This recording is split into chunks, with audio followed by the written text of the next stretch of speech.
The topics and opinions expressed in the following show are solely those of the hosts and their guests and not those of W4CY Radio, its employees, or affiliates. We make no recommendations or endorsements for radio show programs, services, or products mentioned on air or on our web. No liability, explicit or implied, shall be extended to W4CY Radio or its employees or affiliates. Any questions or comments should be directed to those show hosts. Thank you for choosing W4CY Radio.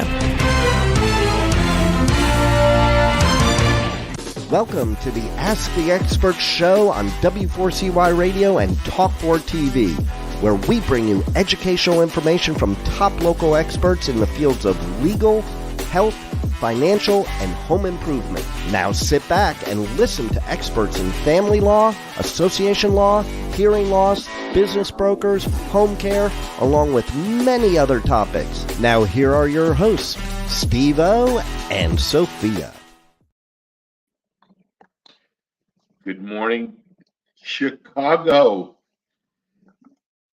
We're here down in Florida, and we hear the temperatures that have been happening in Chicago, and I just don't see how people handle that kind of weather. Welcome to another Ask the Expert show, where we bring you the top experts in the field of legal, health, financial, and home improvement. Today's show, we're talking about finances. We're talking about bankruptcy and things that you might have thought you understood, but you're going to hear it right from the attorney's mouth today. Our expert, let me welcome you to attorney Kevin Benjamin. Good morning, Kevin. Good morning. How are you? Well, I got to ask you, and I'm not doing this because I'm in sunny Florida. What is the temperature in Chicago? Well, we had a little cold front, so it's -9 right now, but it's going to warm up today to, I think, 19 degrees. And then tomorrow in the 20s, back cold again. But then next week, we're in the 30s, back in business. So 30s is not a big deal. Kevin, how do you guys, I can't even imagine -9 degrees. How do you handle that? Well, that's just the weather, not counting the wind chill. So, oh, I got to tell you, I was in Indiana, and it was, I know we were close to Chicago because I flew into Chicago to get to the city, and they said -25. And I got to tell you, I couldn't even describe what -25.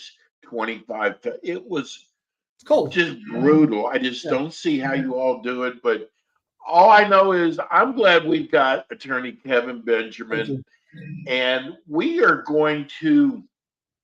There's a lot of misnomers out there about bankruptcy. We're going to straighten those out today. But first, Kevin, tell us about your firm. Okay, well, it's Kevin Benjamin. The firm is Benjamin Legal Services. We're a consumer law firm.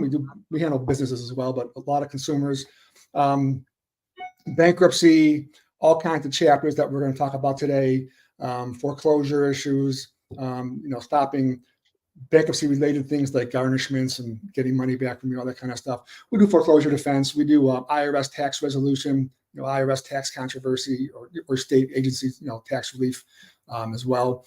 And basically, we're for the people solving problems. People have debt problems and financial problems, and debt collectors or the IRS, or they're in foreclosure, losing their home, or being garnished or sued.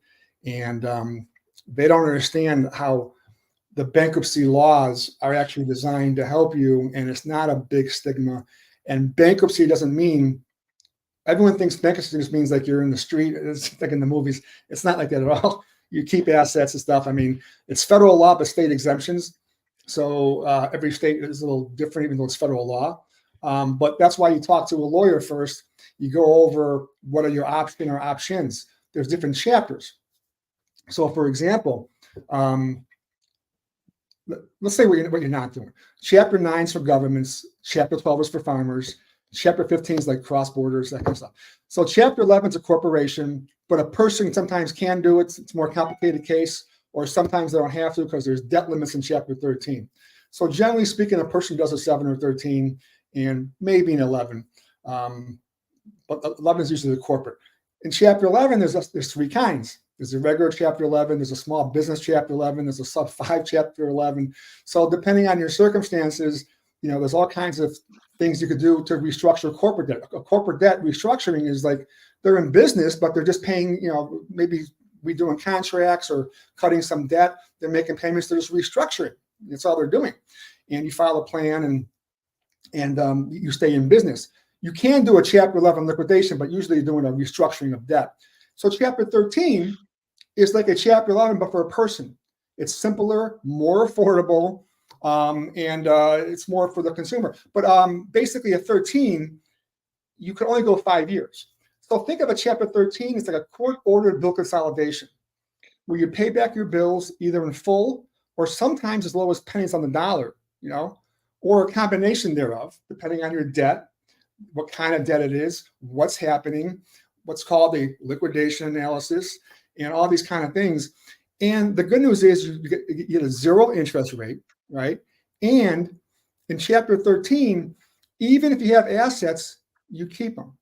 If you're doing a 5-year plan, you can do a shorter plan. If you're doing a 5-year plan and you're paying X dollars, but on your income or assets, you could actually pay it off sooner. You don't have to. So Chapter 13 is really encouraged by Congress, especially since 2005 when they made it a little harder to file Chapter 7. They encouraged Chapter 13. Creditors are getting some money, sometimes all of it, or sometimes part of it, or sometimes a combination, which is more comprehensive than we have time for on the show. But think of it as a court-ordered bill consolidation, a personal restructuring of debt. You keep all your assets. Nobody could liquidate you as long as you file in good faith. And even if you could pay it faster, you don't have to. And you get no interest. So on the unsecured debt. So anyway, Chapter 7 is what people think about filing bankruptcy, going Chapter 7. So Chapter 7 is a fresh start. It's a chapter where you're eliminating debt to an extent. There's some confusion on that with people, right? First of all, you got to qualify for it. And because you're getting discharge of debts or discharge of what they call dischargeable debts, which I'll get into in a second, you can only do it every 8 years. So it's like, you play golf, you get a mulligan. That's your mulligan, you know what I'm saying, or something like that. They have income qualifications based upon state or county, which gets readjusted every couple of years with some IRS standards. Don't want to get too complicated on that. But even if you're over the income, there's ways to deduct expenses and get you under and things of that nature. And then, of course, you want to know, even if you qualify for Chapter 7, you haven't filed for 8 years, income-wise, you want to make sure you're not going to lose any assets, okay? So, people file, you could keep a house, keep your car, you got furniture, stuff like that. Like Illinois has a $4,000 wild card. They have a car exemption. It's not so great, $2,400, but most people owe money on their car, so there's not a lot of equity anyway. Then equity in the house, you're allowed a certain amount depending on if it's a joint case, one person, 15 grand, two people, 30 grand, or if you own the house, what's called tenancy by entirety, it's 100%. So there's all kinds, plus they give you more because of cost of sale. I don't want to bore everyone with the details. That's why you have a lawyer, though. Okay. So, you qualify for Chapter 7. How much are we discharging? Is it worth it to you? Okay. And are we losing anything? Now, sometimes I have people that want to lose something. So let's talk about that. So you're in debt, right? You have secured debt and unsecured debt.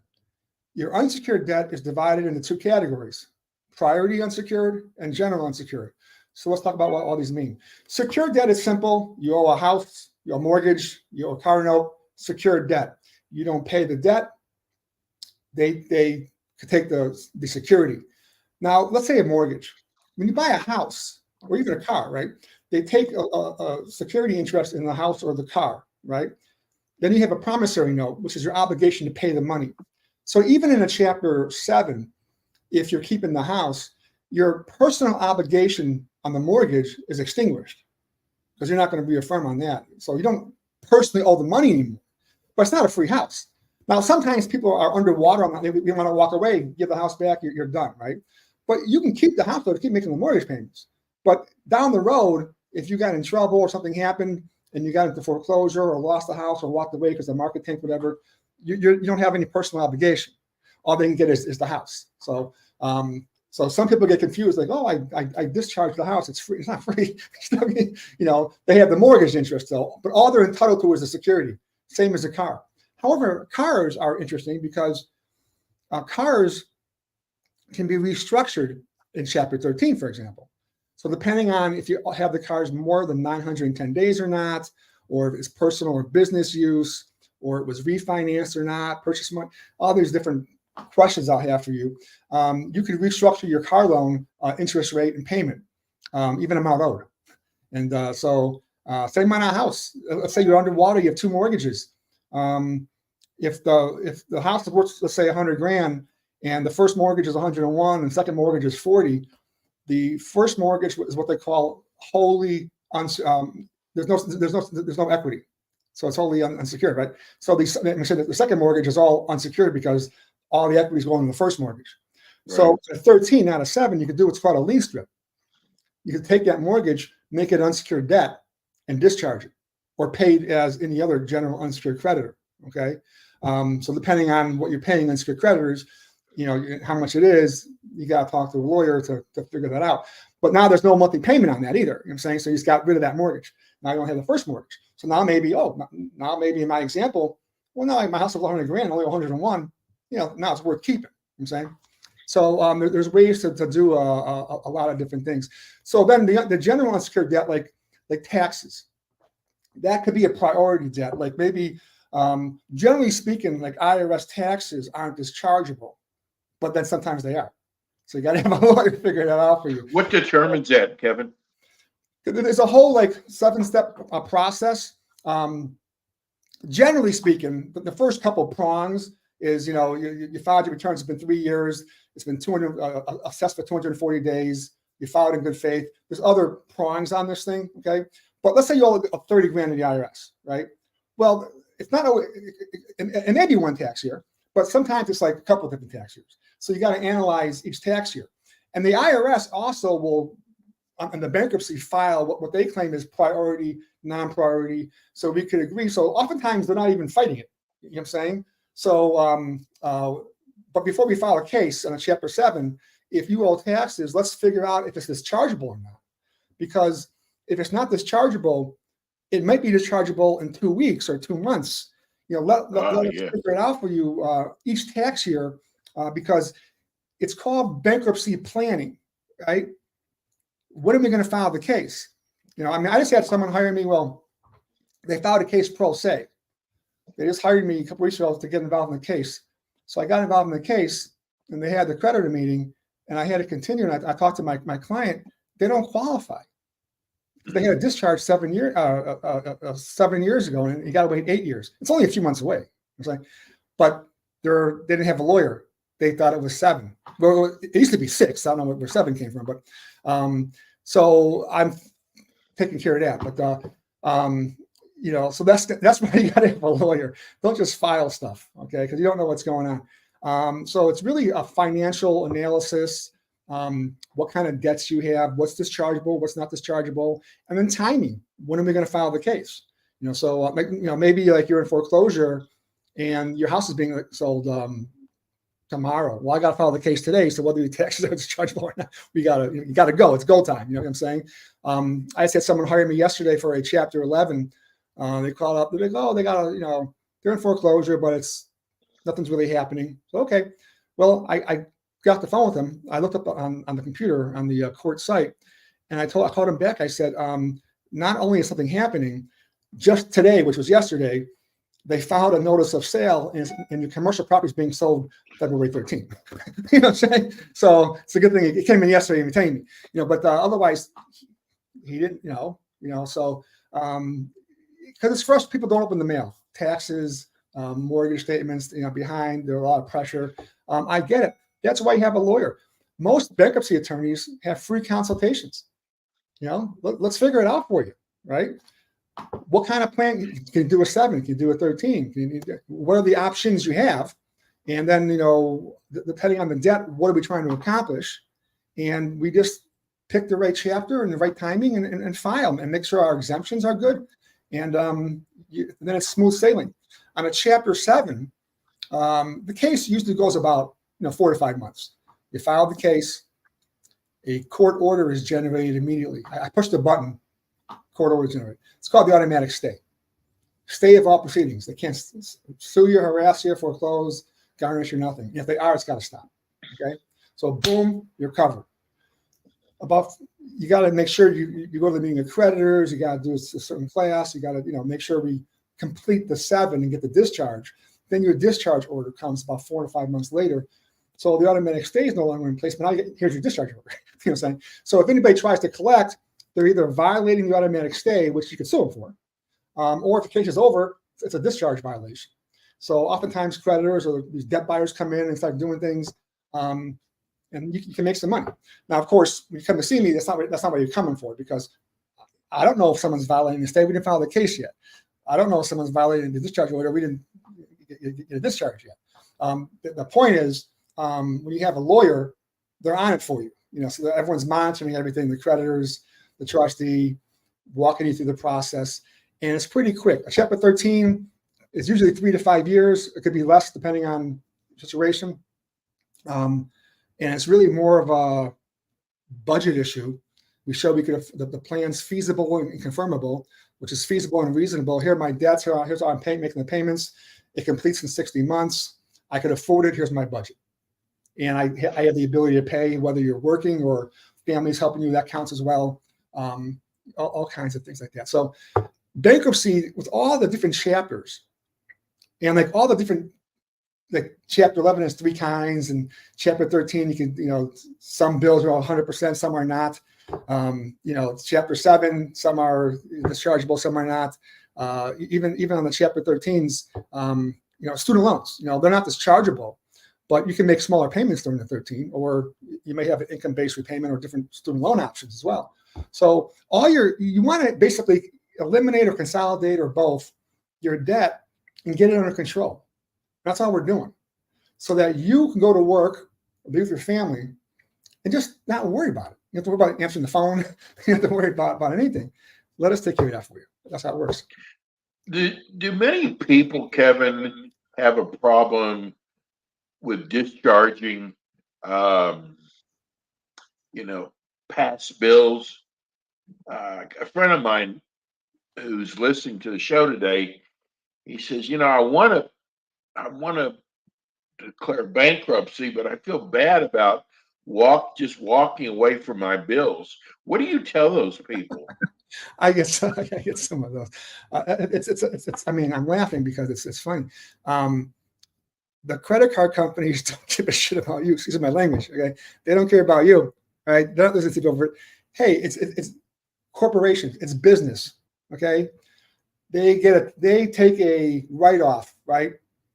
They get a tax break on that. They benefit. Plus, they've japped you for 20, 30, 40% interest for years, right? They made their money, right? That's what I'm saying. So don't feel bad at all. And that's how they try to justify, we got to charge up, because some people file, and then you're filing. But, it's just business, okay? Don't feel bad. It's not like you borrow from your mother or something like that, right? And by the way, let's say you did borrow from your mother or a friend. You have to list all your debts. So you put them down.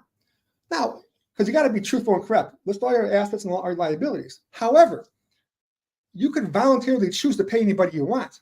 So let's say you borrow money from your mother, $5,000 or whatever, but you're filing, someone suing, you get a business situation or your foreclosure, you file bankruptcy, right?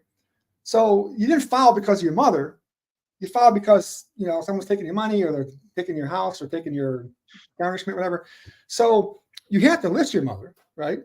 But as long as you do, you can pay her still. It's nothing wrong about it. If you don't list her and you're hiding that, creditor finds out, they can contest your case and object to your discharge. See, when you file bankruptcy, the creditors have a certain date to file claims to try to contest the bankruptcy. There's 2 ways to do it. One is they're contesting their own debt. Hey, you owe me $10,000 on a loan. You gave me false financials, whatever. I don't care about the rest of your case, but my debt's not dischargeable, or it was incurred by fraud, whatever I'm saying. The other way is your bankruptcy is not accurate. You didn't list all your creditors or your liabilities.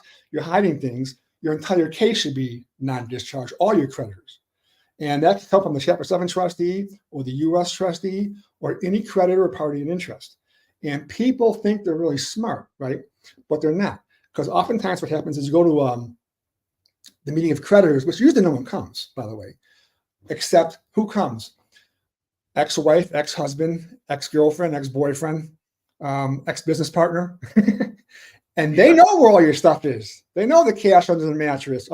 And bankruptcy, and by the way, depending on what it is, it could be a $250,000 fine and 5 years in jail. So, and I'm not trying to scare you. I'm just trying to say it's easy to disclose. People go on Google or they talk to your friends. Don't say this and that. I've done cases for friends. Okay, I don't want to. Someone told you I've known you 20 years. I'm the guy who does this. You know what I'm saying? And telling you got to list your I'm telling you how to do it because I'm doing it for you. And it's not a big Kevin, deal. I want to get everyone thinks that they know something. I want to get this question in before we go off here. This is from Skokie, Illinois. Sure. I went to high school. Renee, she wants to know, she said, I filed for bankruptcy 4 years ago, and I've found myself in trouble again. How long do you have to wait to file bankruptcy again? Well, she'll call me. I went to high school in Skokie. Now I was asked if she's listening. Because for Chapter 7 discharge, it's 8 years. But then sometimes if you got a 13 discharge, you can file in 4 or 2. There's different kinds of questions I'll have for you. But the consultation is free. I can tell you in 5 minutes. You know what I'm saying? So I need some more facts. But the number is 312-853-3100 or BenjaminLaw.com or attorneys@BenjaminLaw.com. Give me a call. Give me an email now. You're in Skokie. Yeah, and I'm free when the show's give over. everybody who's listening on radio, give them your website address again too. It's BenjaminLaw.com. It's like my name. The firm's Benjamin Legal Services, but it's a little shorter domain. BenjaminLaw.com. Phone number 312-853-3100. You can email us at attorneys, that's plural, attorneys@BenjaminLaw.com. And, be happy to take care of you. I'm based in the West Loop, but we have phone appointments, Zoom appointments. You can see me if you want to. You don't have to. Some people do, some people don't. And I want to tell everybody you also handle tax relief. Yeah, we do tax resolution, IRS tax controversy. If you owe money to the IRS or state of Illinois, we resolve those issues, offering compromise installment agreements. Like bankruptcy, there's sub-programs at each of those programs. There's currently non-collectible as well, penalty abatements. We do appeals. I belong to the U.S. tax court, depending on your situation. If you're in the criminal division with the IRS, I'm a federal trial lawyer too, so we handle that as well. But basically, resolving tax debt, now that'll be a whole different show, is something the IRS actually does entertain. Okay, and there's parameters for that as well. It's very similar to analyzing a Chapter 13 or Chapter 11. That's why the background got us into the tax controversy. But yeah, if you got an IRS issue, state issue, foreclosure issue, bankruptcy issue, garnishment, being sued, levied, whatever, I've seen it all. Okay. Yes, you have. Well, Kevin, thanks so much. Kevin will be back again with us next month on the Ask the Expert show. Kevin, stay warm. Thank you. Thanks for joining us. Okay. Bye-bye. That's attorney Kevin Benjamin. What a great attorney. Handles both bankruptcy and tax relief, basically any type of debt. That's it for us today. We'll be back with you again next Wednesday with more Ask the Experts. Stay warm. Take care.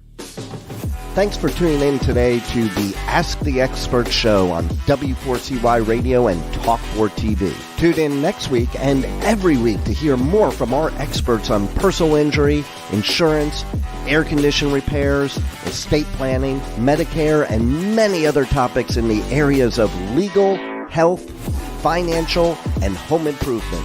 See you next week.